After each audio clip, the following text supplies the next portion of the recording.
Hey guys, Casey from Yoga Squared.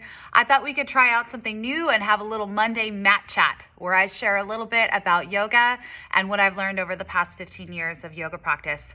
I want to take today to address a myth that I find with a lot of newer practitioners is that you need to be flexible in order to progress quickly into the more advanced classes. So if you're just starting off and you're in the yoga basics class, or you're nervous to try out a vinyasa 1-2 or something like that, you're like, I don't really know if I have the flexibility yet to be able to do some of those crazy poses. So I'm just gonna back off and I'm gonna hang out in my basics for months on end.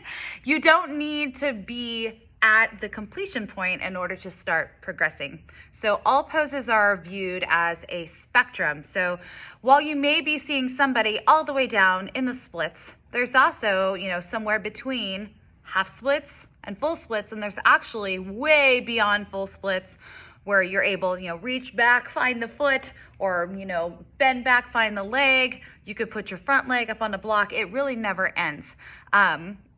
You don't want to think about your poses as an endpoint.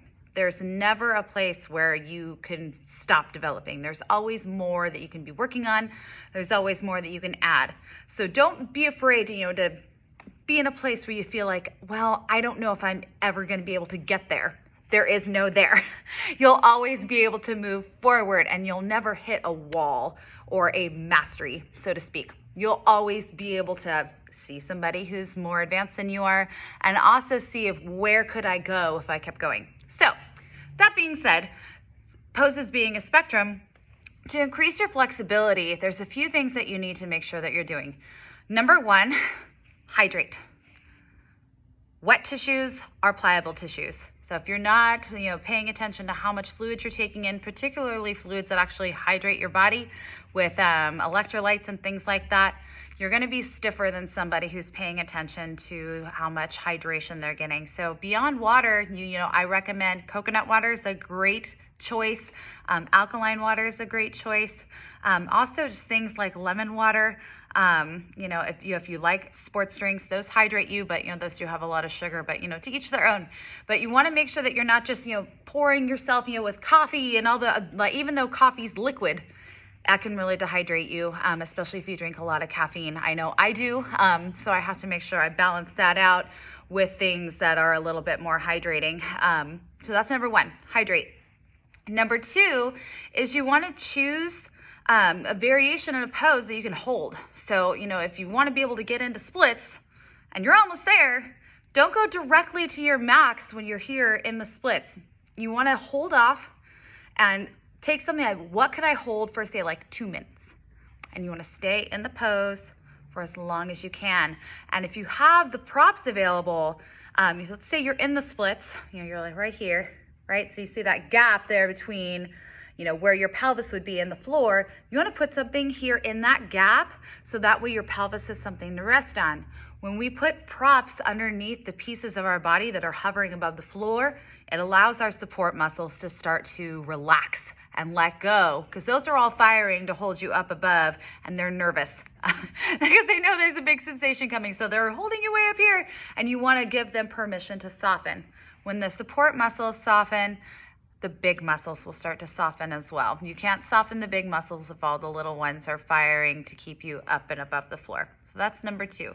So find something sustainable. I would say start off with like 60% effort and then hold longer. You'll find yourself progressing beyond what your original perceived 100% is. You'll get deeper by holding longer. That's number two. Number three is stretch often. Come to class often. If you're really struggling finding the progress and the flexibility, you're probably not cross-training enough. So you might be spending a lot of time doing other things like running or weightlifting, CrossFit. I know we have some boot campers out there, and all those are great. But if you're doing a lot of hard-hitting muscle building, you also have to do a lot of stretching to balance that out, and your form will become better if you start to balance those out a little bit more. So make sure you prioritize your practice and allow yourself the space to create the flexibility and growth that you're looking to have. So we have hydrate, hold longer, come more often. And the fourth one is don't be afraid of sensation. I know stretching can be very uncomfortable, especially if you're, very tight or, unfamiliar with stretching. I feel like most disciplines, stretching is kind of like an afterthought where it's something you do after the activity. If you come from a dance background or a gymnastics background, it's all about, getting yourself open. And the more open you are, the better performance you're going to be able to achieve when it comes time to perform your skill. So you want to make stretching a huge part of your wellness routine. So if you're not able to get to class, as often as you'd like, take some of these pieces with you. Do a down dog every day. Do a forward fold every day. Do a pigeon pose every day. Do a twist every day.